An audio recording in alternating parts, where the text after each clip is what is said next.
openly. And some of them continue to deny it till now. But the sitting president and most of the state governors wanted the amendment. The advocates argue that more time would be needed to deliver sustainable development. Those opposed to it felt that it was immoral for the proponents to be the beneficiaries and that it could lead to life presidency and possibly dictatorship. I was the Speaker of the House of Representatives then, and I was privileged to be in the front row as history was unfolding. On 6 May 2006, the third-term agenda was defeated. The country heaved a loud sigh of relief. It is important to remind ourselves that a major test came at a time when the Fourth Republic was still in its infancy. The Republic was just 7 years old at that time. The second test came also early in the day. This was the uncertainty that followed the sickness of President Umar Musa Yar'Adua and his failure or inability to transfer power to the then Vice President Goodluck Jonathan. The uncertainty and the heat generated could have given the military an excuse to strike. And there was indeed some clamor and whispering in some quarters for that by the armed forces to fashion out the doctrine of necessity, and the great dog was resolved. As we mark this important milestone of our democracy, we need to specially appreciate progress in many other areas in the last 25 years. Look around Abuja and go around the country and compare the level of physical, social, and human development in 2024 and that of 1999. It is easy to take some of these things for granted. This is not to say we couldn't have done much better, especially in the management of our economic and social affairs, and in terms of making the country more secure. We could have done better. It is on this note that I will quickly turn to a few issues that should be on the forefront burner as we contemplate the future of our democracy. I will make 5 points in this regard. The first point is that we need to pay serious and continuous attention to the shifts in the perception of Nigerians about our democracy. It is easy to think that our democracy can continue to weather the storms because we have had 25 years of unbroken civil rule. That might be misleading. Democracy can continue to endure only when the people think it is desirable and thus worth keeping and defending. According to a 2022 survey by Afrometer, 70% of Nigerian polled prefer democracy to other forms of government. That is the good news. But 77% of those that surveyed are not satisfied with the way democracy works in Nigeria, up from 57% in 2017.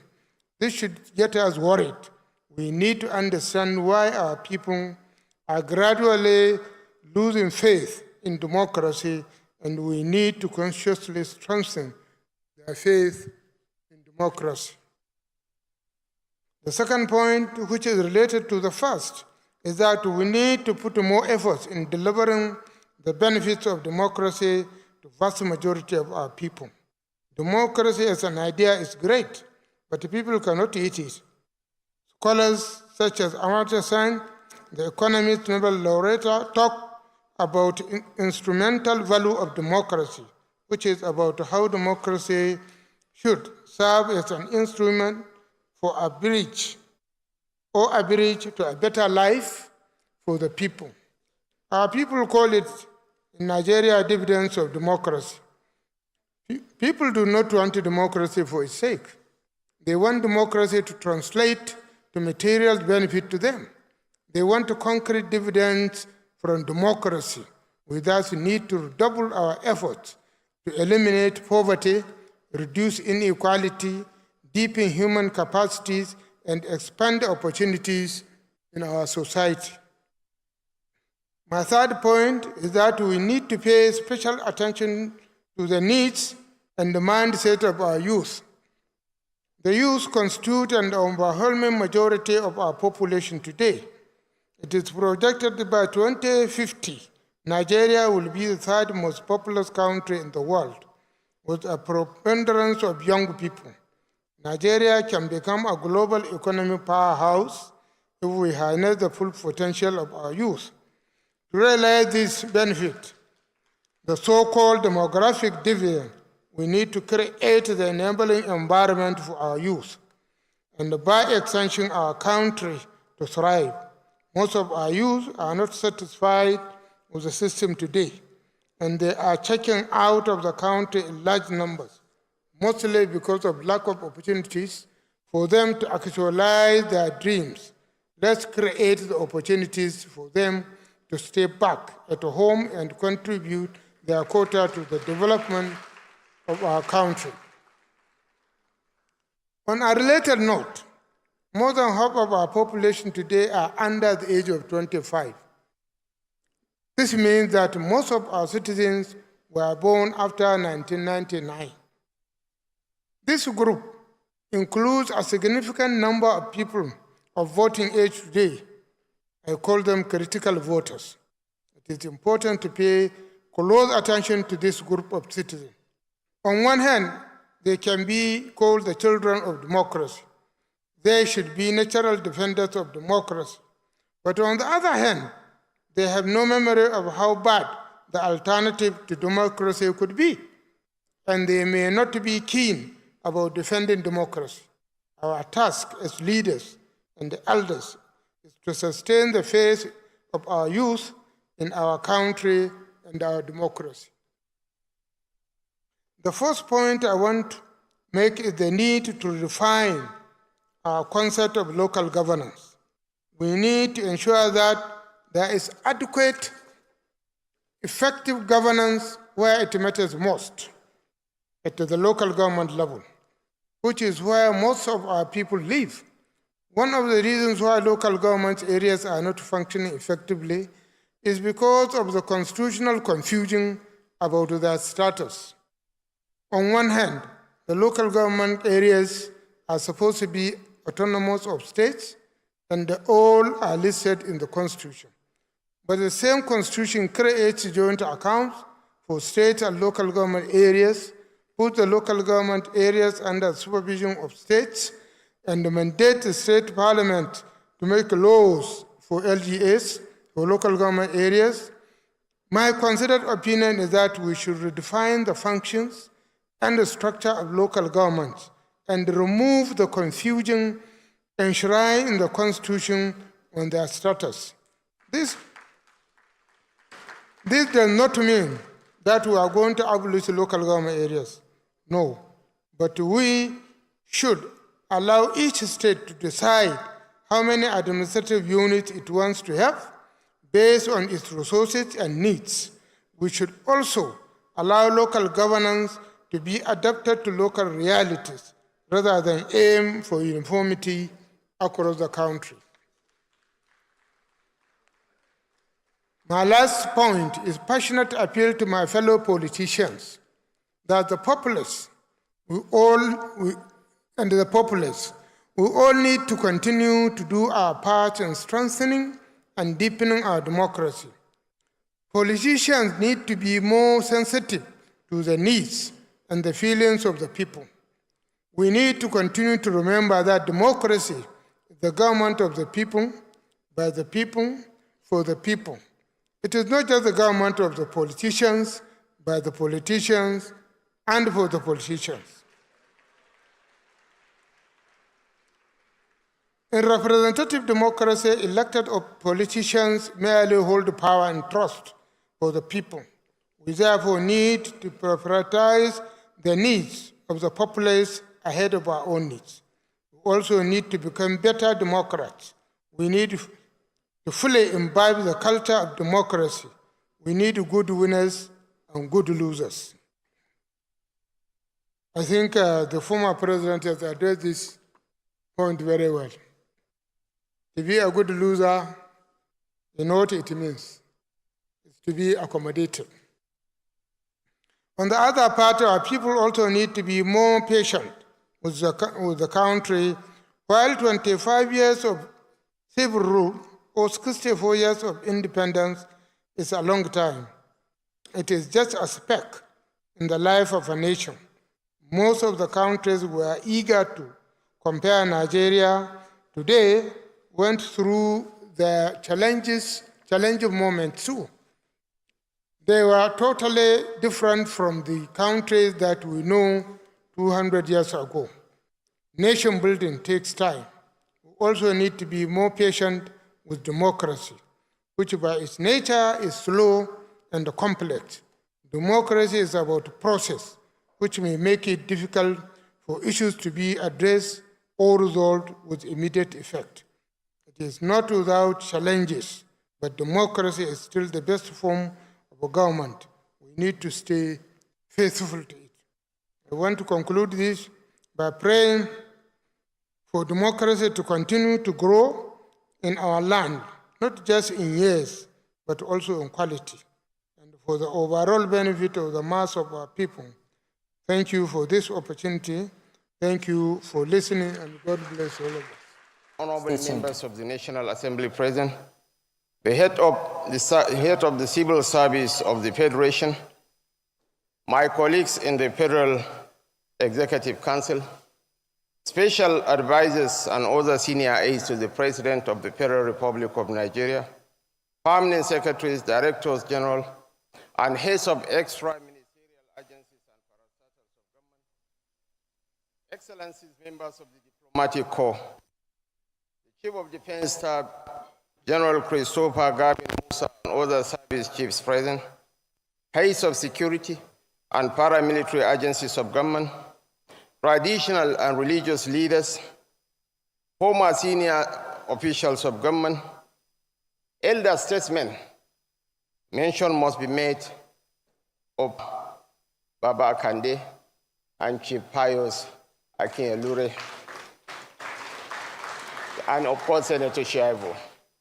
A referendum on our aspiration to build a nation that serves the interests of all, a federation that has not conspired against any benign group. We are here because the alternative is a descent into diosphere. Today is a moment to reflect on our journey so far. The tragedies Nigeria survived to settle for this democracy, the fourth of such experiments, must inspire each of us to play our part to honor the labor of our founding fathers and mothers, and remind ourselves of the principle that drove their resolve to build for us a diverse nation that has defied the pessimism of detached agents of anarchy. As we celebrate our past, we must also look to the future with a clear and determined vision. Today is not just a day of remembrance, it is a call to action. We must engage the young and competent, the patriotic and innovative, to join us in crafting a succession plan that secures the future we desire. It is through their strategy, their energy, creativity, and commitment that we will build a Nigeria that stands resilient against the challenges of tomorrow. Let us therefore pledge to create an environment where every Nigerian, regardless of background, has the opportunity to contribute to our shared destiny. In these 25 years, we have learned that democracy is not a destination but a journey, one that requires constant nurturing and vigilance. Our progress has been marked by both triumphs and trials, each serving as a reminder of the preciousness of our democratic principles. As we move forward, let us recommit to the values of inclusivity, accountability, and transparency, ensuring that our democracy not only endures, but flourishes for generations to come. The future of Nigeria lies in our hands, in our ability to dream, innovate, and act with courage and conviction. Let us embrace this moment with a renewed sense of purpose, knowing that the path we tread today will shape the Nigeria of tomorrow. This is an invitation for each of us to participate in building a nation where every voice is heard, where every potential is realized, and where every citizen is empowered to contribute to the collective good. Your Excellencies, distinguished ladies and gentlemen, I crave your indulgence to pay tribute to one unsung hero of this democratic journey. Nigerians suffer from memory amnesia, but it is pertinent to remind us that some 3 years ago, there was a clamor robustly funded for a northerner to succeed President Muhammadu Buhari. It came with a crescendo, again robustly funded and supported. In those days, a tendency emerged within the ruling party. Some of the dramatis personae are alive today. One of them is Right Honorable Aminu Bello Masari.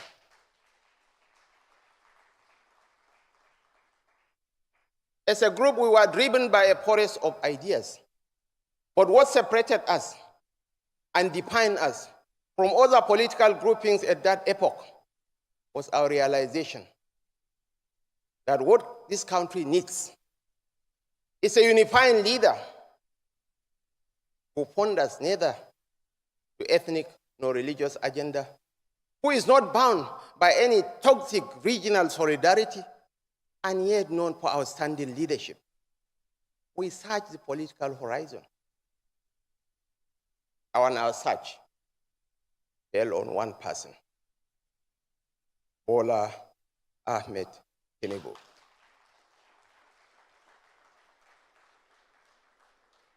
Martin Luther King said, the ultimate measure of a man is not where he stands at times of comfort and convenience, but where he stands at times of challenge and controversy. Your Excellencies, distinguished ladies and gentlemen, the road, the path that led us to Bola Ahmed Tinubu did not happen by chance.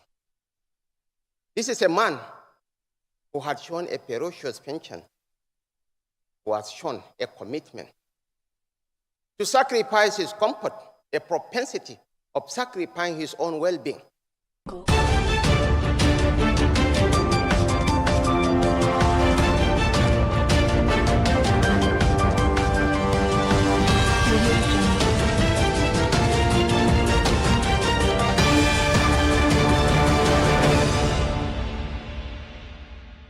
Thank you for joining us again on Biscon Television News. I'm Stella Opara. First, the high points of the news. On the national scene, Tinubu was weaker to join APC. Court adjourns ruling on CBEX operators' bail.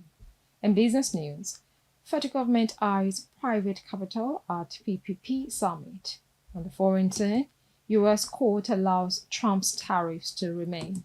And in sport, Man City signs Reynders ahead of Club World Cup. Now the news in detail. President Bola Tinubu has extended an open invitation to FCT Minister Nyesom Wike to join the All Progressives Congress (APC), praising his role in delivering key infrastructure projects, despite not being a party member. Now, Tinubu made the remarks during the commissioning of major arterial roads in Abuja, reaffirming his administration's focus on infrastructure development as part of the Renewed Hope agenda.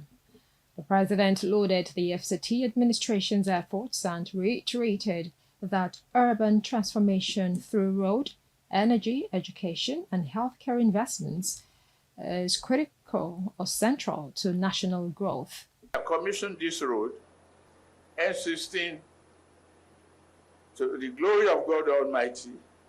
I reaffirmed our commitment that we will continue to build, we will continue to serve the people, no matter how much the naysayers pursue their politics.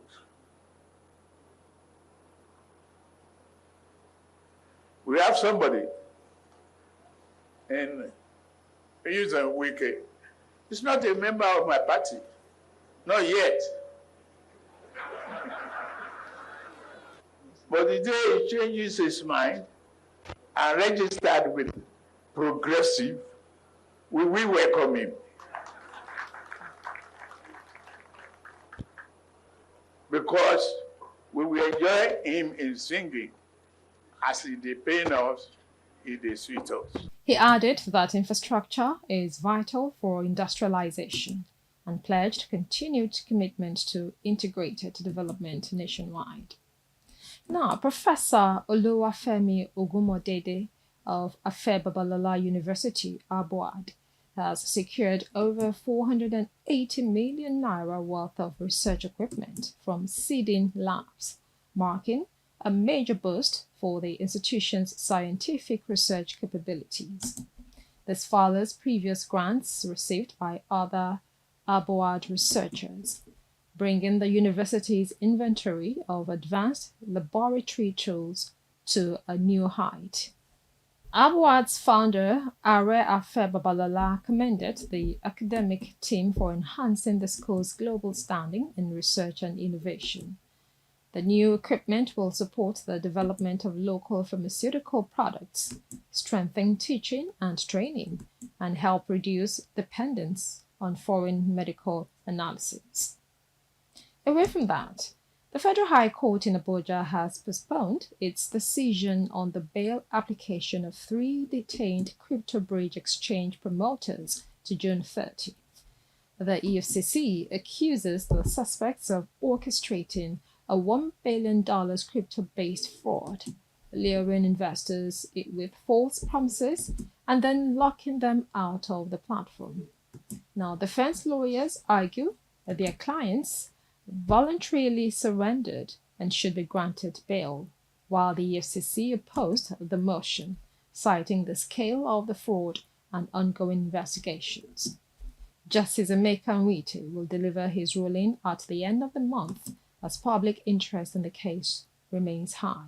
In another development, Air Peace has condemned the actions of an unnamed politician who allegedly assaulted staff and disrupted operations at Lagos Murtala Mohammed Airport after missing a flight. According to the airline, the individual sealed off the terminal entrance, preventing other passengers from boarding and causing operational delays. The airline reiterated its zero-tolerance stance on violence, calling the behavior reckless and unacceptable. Air Peace praised its staff for quickly activating contingency plans to manage the disruption and emphasized that aviation rules apply to all, regardless of social status.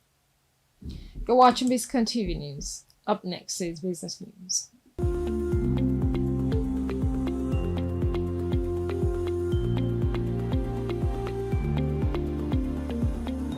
Welcome back now to Business News.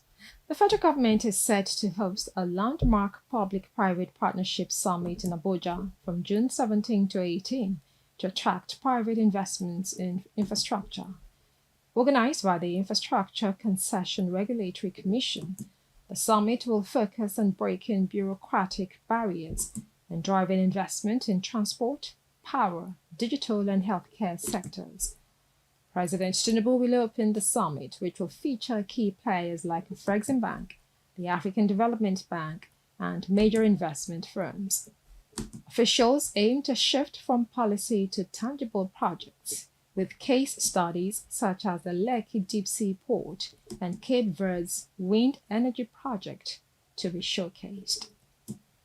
Up next is Foreign News. Stay tuned.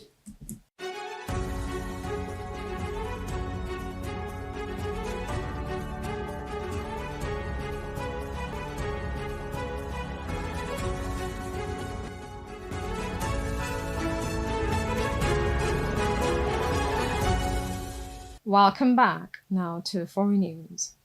A U.S. federal appeals court has allowed President Donald Trump's global tariffs to remain in place while legal proceedings continue.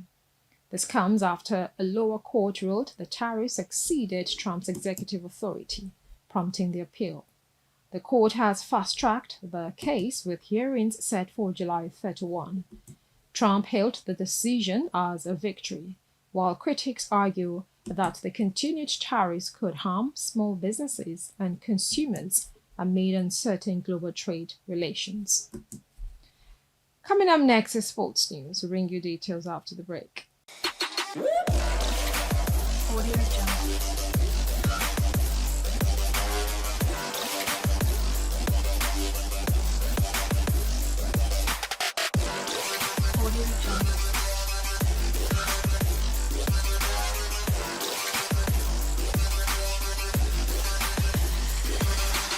Welcome back to Biscon TV News. Now to sports news. Manchester City has signed Dutch midfielder Tijjani Reinders from AC Milan for £46.3 million as part of a summer squad overhaul.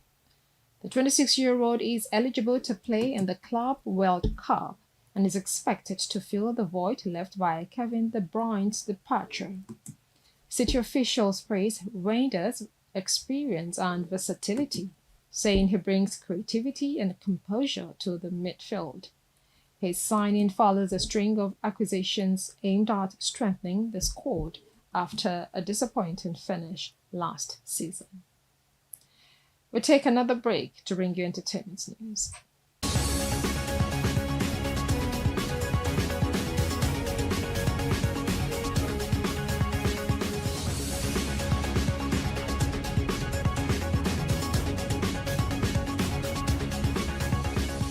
Welcome back. Now to entertainment news. Afrobeats veterans D. Banj, Tubaba, and Timaya have announced plans to embark on a joint tour to celebrate their contributions to the genre's global success. Now, the Banj made the revelation in an interview, adding that they will also release a collaborative single titled Feeling Good. He reflected on how Afrobeats evolved from being a niche to a dominant global sound, crediting both the artist and the African diaspora for its rise. The upcoming tour aims to thank longtime fans and showcase 2 decades of musical excellence. You're watching Biscon Television News. The news continues shortly.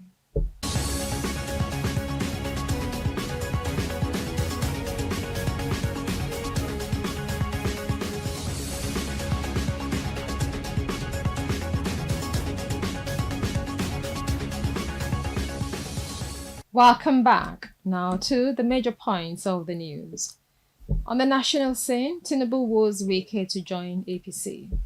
Court adjourns ruling on CBEC's operators bill. In business news, federal government eyes private capital at PPP summit. On the foreign scene, US court allows Trump's tariffs to remain. And in sport, Man City signs Reinders ahead of Club World Cup. And that's the news on Biscon Television. Now the last line. Oscar Wilde said, "To live is the most rarest thing in the world. Most people merely exist." I'm Stella Opara. Thank you for watching.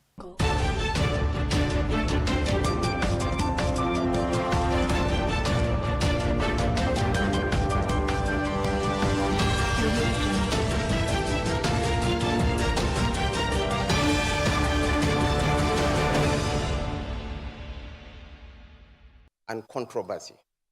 Your Excellencies, distinguished ladies and gentlemen, the road, the path that led us to Bola Ahmed Tinubu did not happen by chance. This is a man who had shown a ferocious penchant, who has shown a commitment to sacrifice his comfort, a propensity of sacrificing his own well-being for the enthronement of democracy in this country.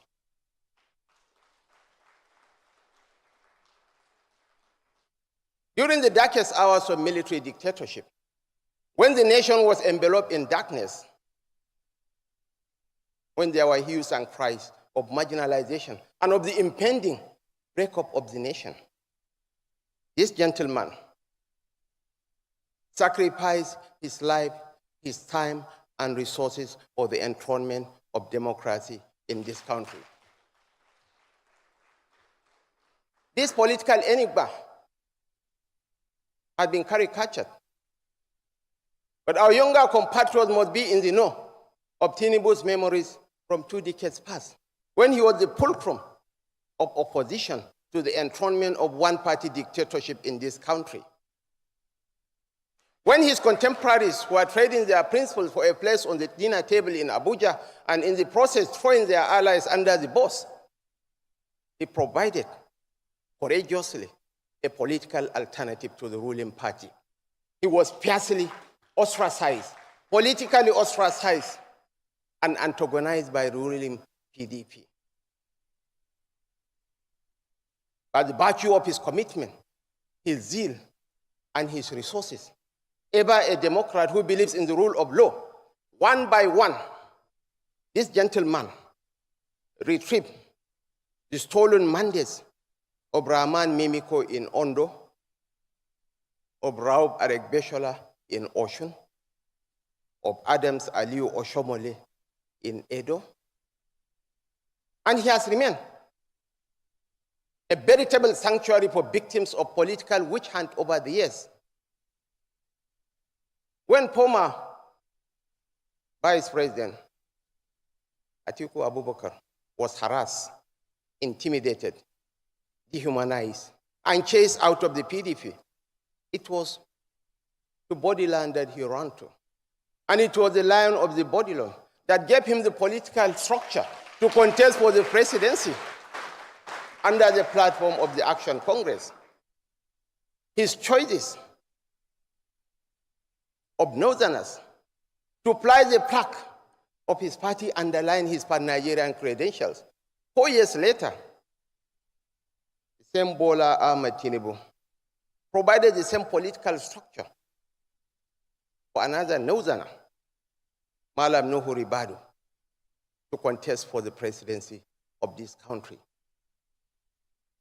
The likes of Baba Akande are still alive to tell the story of the emergence of former President Muhammadu Buhari as the flag bearer of the APC, and his subsequent success at the 2015 polls. He was one of the most demonized politicians in Nigerian history. He was caricatured. But the Bola Tinubu political machine took charge. They even changed the frame, the eyeglasses of the frame. They humanized him by getting him to dance in Ibadan. If they met him to wear a suit and go to a church. And without the political support of the Southwest, the story could have been different. This is the unsung hero of the Nigerian democratic journey. And in the fullness of time, I fervently believe that posterity will be kind to President Bola Ahmed Tinubu. Thank you, and may God bless the Federal Republic of Nigeria. Yes, ladies and gentlemen, we can hear the drumming, the bagpipers, sandwiching the presidential limousine inching steadily towards the state box and the presidential.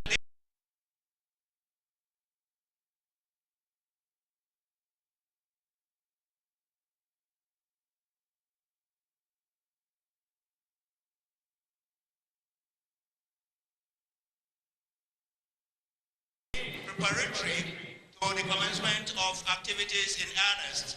Please, once again, moment to announce the arrival of Mr. President, please. Signifying offices and his very, very dignified personnel. Bows with that to rise, please. See the bagpipers moving with the presidential limousine, inching steadily towards the saluting days. He's announcing the arrival of the very special guest of honor, the Revenue Officer, President Commander-in-Chief of the Armed Forces of the Federal Republic of Nigeria, His Excellency Muhammadu Buhari, that's been received there by the Commander Guard Brigade. Now, steps forward to exchange presidential pleasantries with the dignitaries of parade. His Excellency the Vice President is on official trip. There we have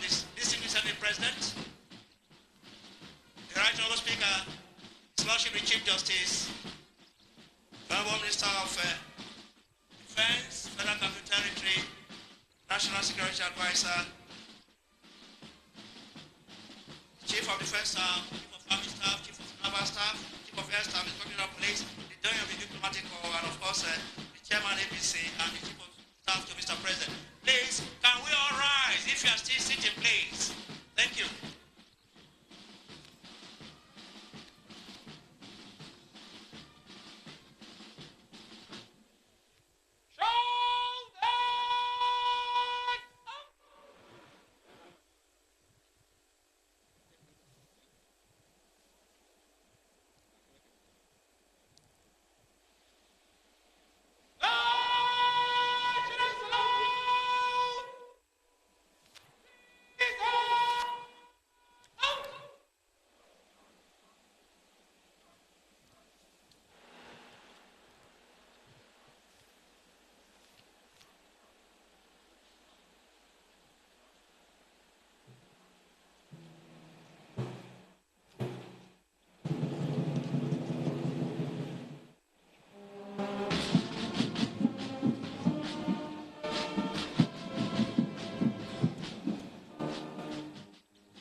Dignitaries, may please take your seats. Thank you.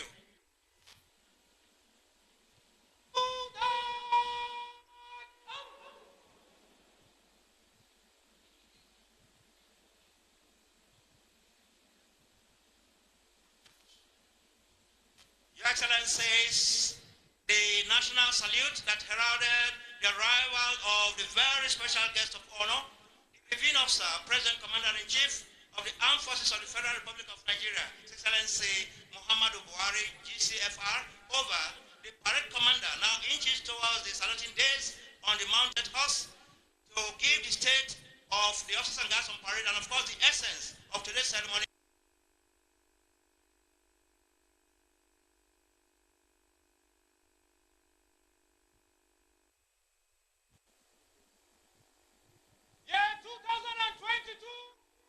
Nigeria's democracy parade formed up. 25 officers, 450 members of the armed forces, and Nigerian police on parade. Ready for your inspection, Your Excellency. Very distinct, unambiguous from the parade commander who doubles as the Command Officer 7 Guard Battalion, Lieutenant Colonel S.Y. Hazard. Now, His Excellency, the special guest of honor, will be accompanied on this inspection by the Commander Guards Brigade, Brigadier General Mohammed Takuti Usman. Happy viewing, Your Excellencies. He had his early education in Katsina before joining the Nigerian Army as an officer cadet in October 1963. He had his military training in Kaduna, Nigeria, Great Britain, India, and the United States of America. In the course of his meritorious military and political career, he was appointed military governor of Northeastern State, now Borno State, in 1975. He also served as a federal commissioner for petroleum resources in 1976. The reviewing officer was appointed military secretary, Supreme Military Headquarters in 1977, chairman, Nigerian National Petroleum Corporation in 1978, head of state, Commander-in-Chief of the Armed Forces Federal Republic of Nigeria between December 1983 and August 1985. The special guest of honor had undergone so many military career trainings, amongst which are not limited to Military Training School, Kaduna 1963,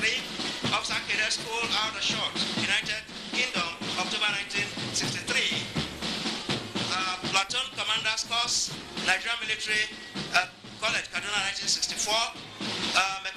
Mechanical Transport Officers Course, Army Mechanical Transport School, Berlin, United Kingdom, 1965. Defense Services Staff College, Wellington, India, 1973. United States Army War College between 1979 and 1980. After a successful military career in the Armed Forces of Nigeria, he was appointed Executive Chairman of the Petroleum Trust Fund, PTF, between 1995 and 1999. In 2003, he ran for the office of the president and did not succeed. On the 3rd, he contested again in 2 more presidential elections in 2007 and 2011, no success. As a man nomination driven by his commitment to serve this great nation, he contested again in 2015 presidential election, where he emerged victorious and was inaugurated as a democratically elected president on 29th May 2015. After a successful 4-year tenure in office, President Muhammadu Buhari was re-elected for a second tenure in office on 23rd February 2019. Today, he's here as a special guest of honor and reviewing officer for this historic Democracy Day celebration of our great nation, Nigeria. And this is expected to be the calling off point. We have to say a very big congratulations to Mr. President. At this juncture, Your Excellencies, very senior military officers, distinguished invited guests, ladies and gentlemen, we want to take a brief look into the Democracy Day broadcast by the very special guest of honor, President Muhammadu Buhari, GCFR, both in honor of the acclaimed winner of the June 12, 1993 presidential election, His Excellency Basharu Moshood Kashimawo Olawale, popularly known as MKO Abiola, GCFR, of blessed memory, and the right way forward for our great nation, Nigeria. All said, true loving Nigerian citizens, friends, and lovers of Nigeria the world over expectedly, most heartily, and most warmly congratulate the special guest of honor, reviewing officer, Mr. President, Commander-in-Chief, for his most mature and unbiased disposition on the stance of June 12, 1993, Nigerian presidential election that was adjudged the freest in the evolving annals of our great nation, Nigeria. And in spite of the debacle that dismayed the entire exercise and the almost 25 years disquiet between June 12, 1993 and June 12, 2018, the special guest of honor as the sitting president and commander-in-chief very magnanimously and shrewdly showed a keen wit and revisited the episode and the annulment. Based on providence, the help and care of the Most High, he acclaimed the acclaimed winner of June 12, 1993 election, His Excellency MK Abiola, GCFR, was visibly and most profoundly honored by not only recognizing his victory in that election, he was decorated with the highest national honor of the Grand Commander of the Order of the Federal Republic, GCFR. Also equally important and worth mentioning, the celebration of our great nation's Democracy Day that hitherto held on 29th May of every year was moved to June 12. This is what we are celebrating today nationwide. This is quite commendable and depicts a broad-based placement of national issues irrespective of ethnic affiliation, religious coloration, and social affinity.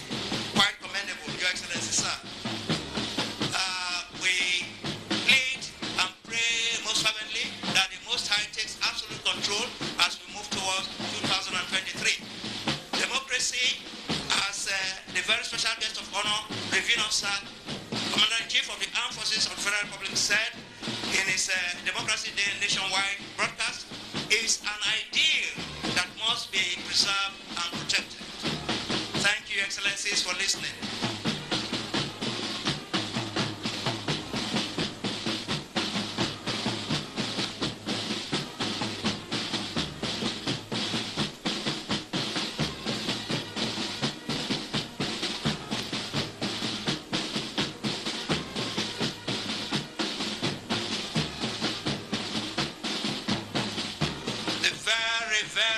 very special guest of honor, the reviewing officer, President and Commander-in-Chief of the Armed Forces of the Federal Republic of Nigeria, His Excellency Muhammadu Buhari, GCFR.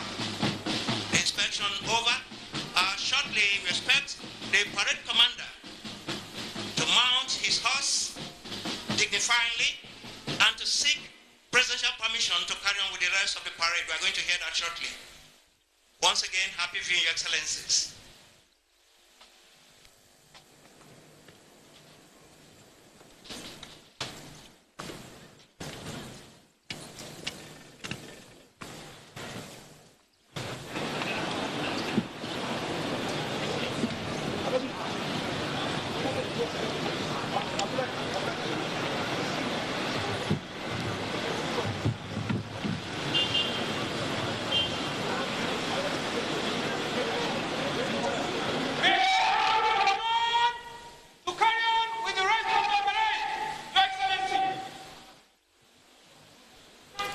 Once again, very, very distinctly requested there, very, very cautiously by the parade commander, Lieutenant Colonel S.Y. Hazard, who doubles as the commanding officer 7 Guard Battalion, and presidential permission has been given telepathically. Shortly, we're going to see the officers and guards of parade commence the preparation towards the commencement in earnest of the march past in slow and quick time. Once again, happy viewing, Your Excellencies.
Your Excellencies, most distinguished invited guests, ladies and gentlemen, orders very, very distinctly dished out there by the parade commander, and that gives the commencement to the march past in slow and quick time towards the saluting days. This is the preamble.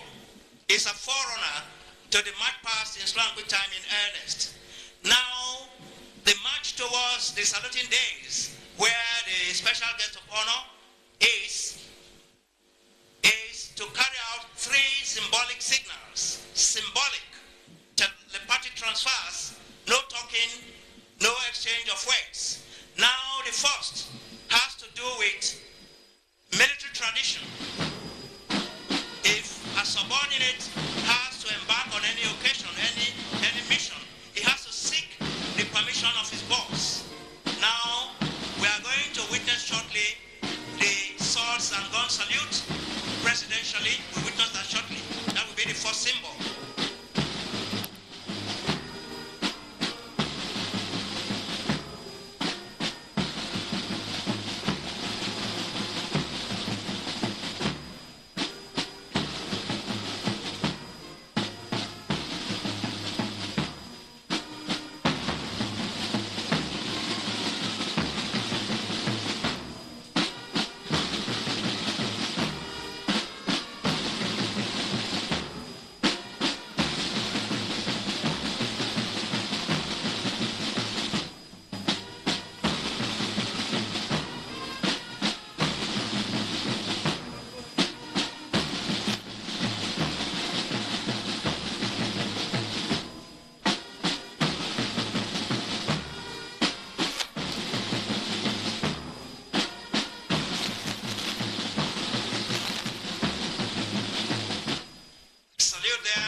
position to commence in earnest the march past in slow and quick time.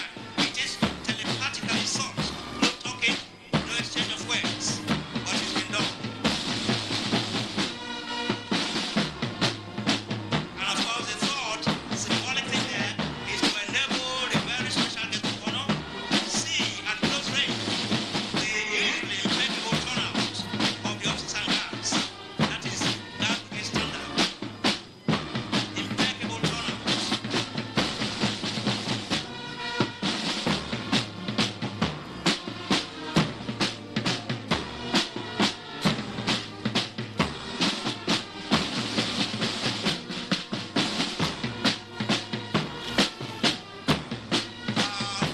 Please, may we rise on the state box, please, as the special guest of honor edges towards the state box, please. Thank you. His Excellency, President Commander-in-Chief, Haji Muhammadu Buhari, DCFR. Thank you.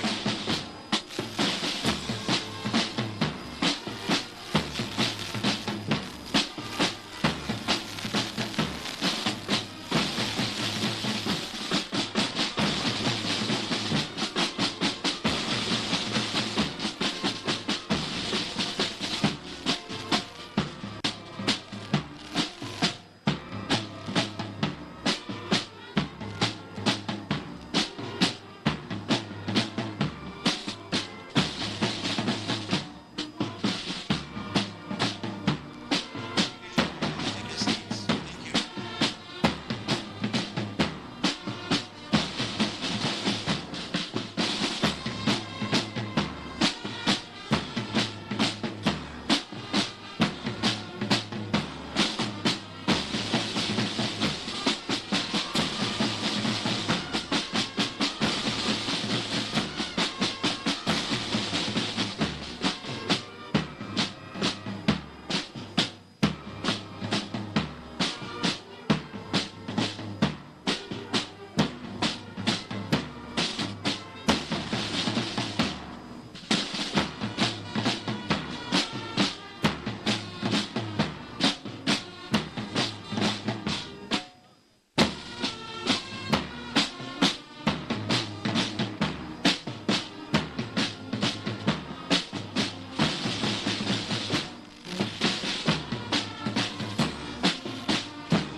Honor, Your Excellencies, please standing on existing protocol.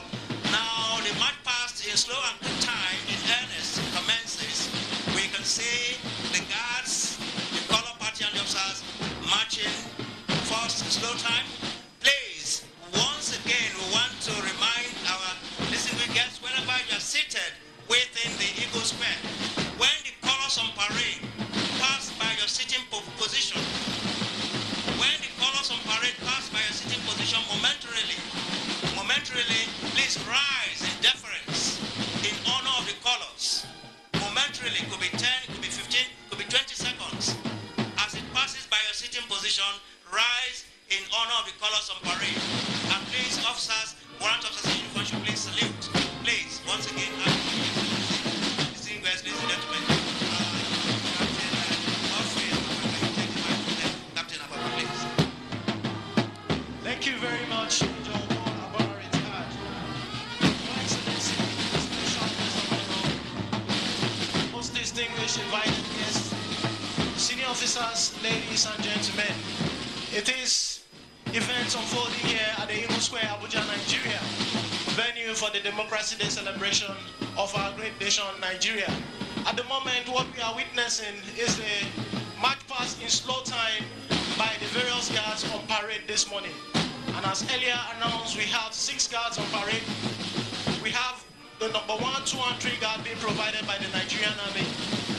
And they are closely followed by the full complement of regimentation, that is the color party. And the colors on parade this morning are the national color, the Nigerian Army regimental color, the Navy color, and the Air Force color, being carried by commissioned officers known as ensigns to the colors. Behind the color party, we have the number 4 guard provided by the Nigerian Navy, and they are closely followed by the number 5 guard being provided by the Nigerian Air Force. And the last guard, of course, for today's occasion is the number 6 guard provided by the Nigeria Police. We shall now take a look at the various guards and sub-guard commanders for today's occasion. The number 1 guard is commanded by Major Yauza Adamu Rabiu. The right sub-guard commander is Captain Jamil Mandisa, and the left sub-guard commander is Captain Abiodun Babatunde Jimo. Marching closely behind the number 1 guard is the number 2 guard, which is commanded by Major Tijani Omeizi Yusuf. And the right sub-guard commander is Captain Mohammed Sheikh Ibrahim, and the left sub-guard commander is Captain Idobesi Marcus Ekong. Closely marching behind the number 2 guard is the number 3 guard, which is commanded by female officers. The guard commander is Major Christiana Oluwatoyosi Odukoya, and the right sub-guard commander is Captain Amina Ibrahim Shankar, while the left sub-guard commander is Captain Lydia Temitayo Obanla. Closely following the number 3 guard is the color party. As earlier mentioned, there are 4 colors on parade today, and these colors are carried by commissioned officers known as ensigns to the colors. The ensign to the national color is Captain Chizi Success Nnamdi. The ensign to the regimental color of the army is Captain Jafar Gejere Mohammed, and the ensign to the naval regimental color is Navy Lieutenant Bashir Adamu, while the ensign to the regimental colors of the Air Force is Flight Lieutenant Olarewaju David Ade Ujai. Marching closely behind the color party is the number 4 guard, which is being commanded by all female officers, just like we have the number 3 guard.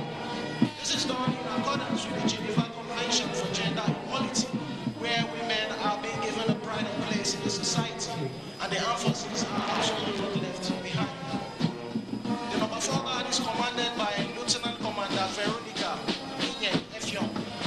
The right sub-guard commander is Navy Lieutenant Mercy Amarachi Abai, and the left sub-guard commander is Navy Lieutenant Elizabeth Joshua Raymond.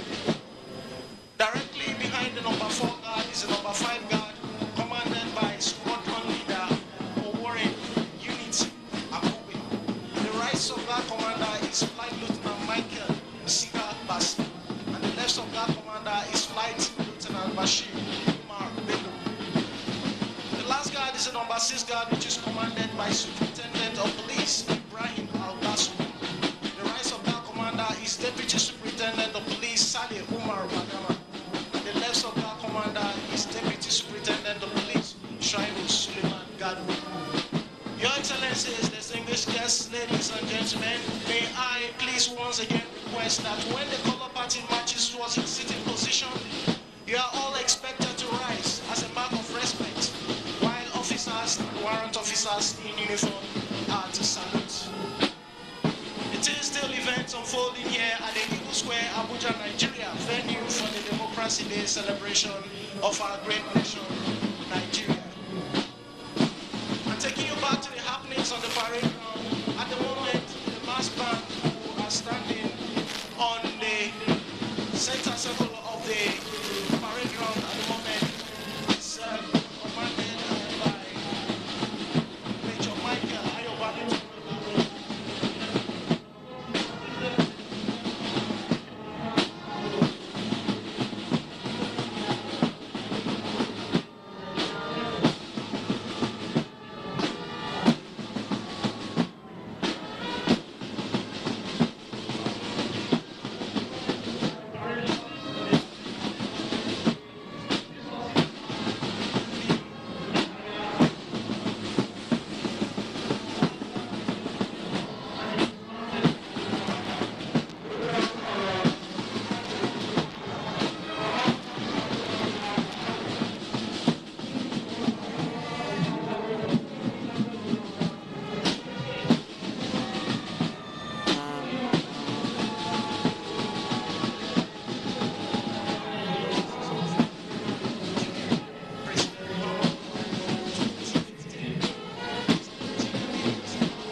National Parade.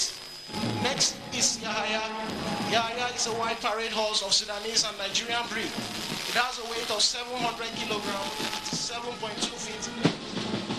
Yahaya has a mark of recognition to the Chief of Army Staff, Lieutenant General Farouk Yahaya's continuous support.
In a short while from now, we'll transition from slow time to quick time.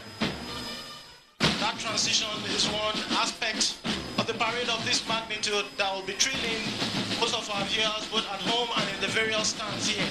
And I'm very sure everybody will be looking forward to that moment and we'll witness that shortly.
For that very seamless transition from slow time to quick time, a show of discipline and professionalism being exhibited by the various guards on parade, all to commemorate the 23rd Democracy Day celebration of our great nation, Nigeria.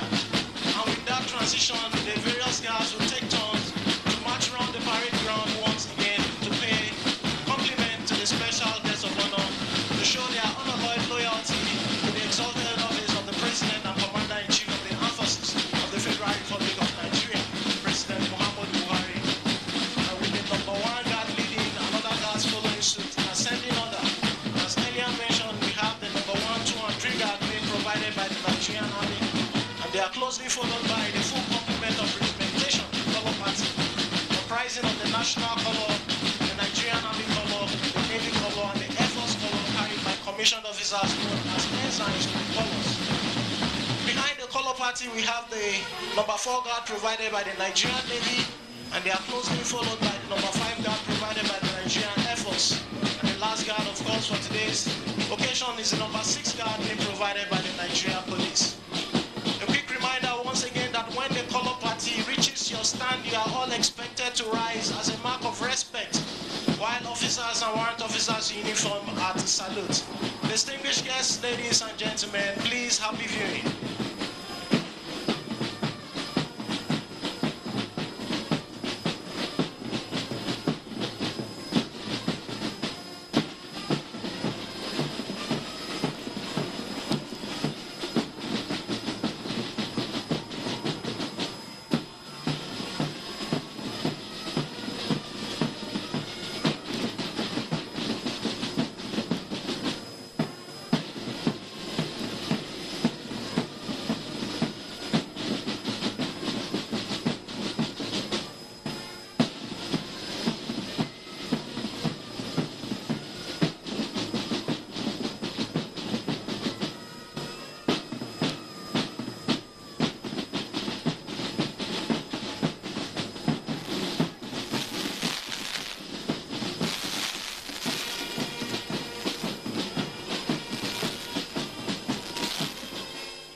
May you please take your seat. Thank you.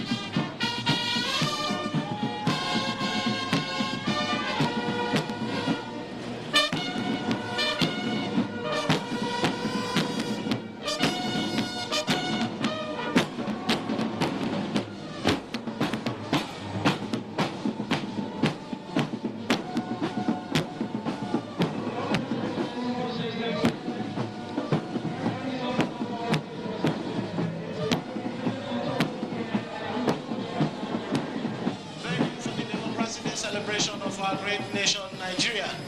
Earlier, we witnessed the commencement of the march past in slow time, and it dovetailed to the quick time after all the guards paid their compliment to the special guest of honor. In a short while from now, would revert back to their position and come to hold by numbers, beginning with the number 1 guard, and other guards following suit in ascending order. And we'll witness that shortly. Distinguished guests, ladies and gentlemen, please happy viewing.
The various guards, all to commemorate the Democracy Day celebration of our great nation, Nigeria. Thank you very much.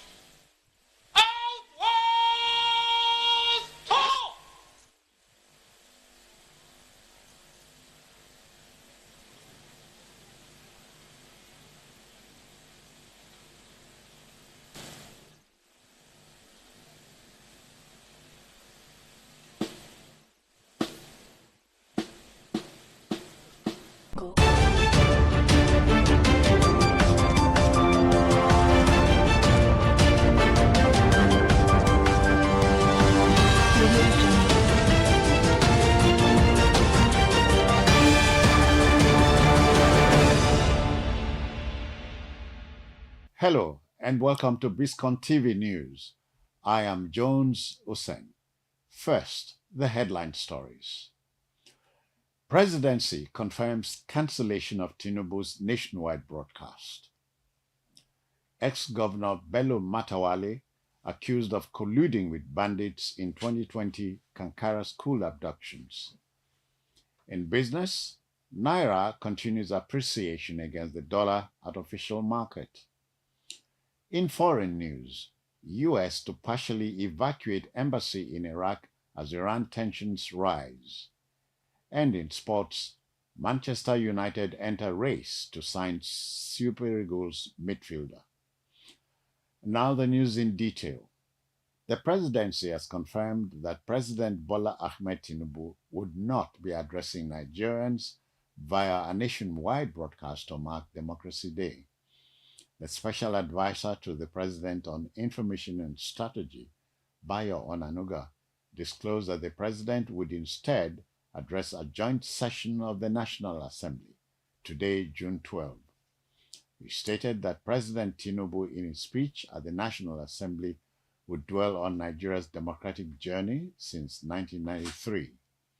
The cancellation of the national broadcast comes on the heels of the earlier announcement that the federal government had decided to cancel the military parade that was to commemorate the 26th Democracy Day, which is scheduled for today, Thursday, June 12, 2025. According to details released by the Interministerial Committee on the Democracy Day celebration, President Tinubu would instead participate in a special joint session of the National Assembly. The joint session is anticipated to include discussions on the state of the nation, reflections on Nigeria's democratic journey, and renewed appeals for national unity and reform. Fresh allegations have emerged against the current Minister of State for Defense, Bello Matawalle, accusing him of purportedly collaborating with armed bandits in the abduction of over 300 schoolboys from Government Secondary School, Kankara, Katsina State in December 2020. The accusation, which has sparked national outrage and calls for investigation, ties back to Matawalle's tenure as governor of Zamfara State, a region long plagued by insecurity and violent banditry. The allegations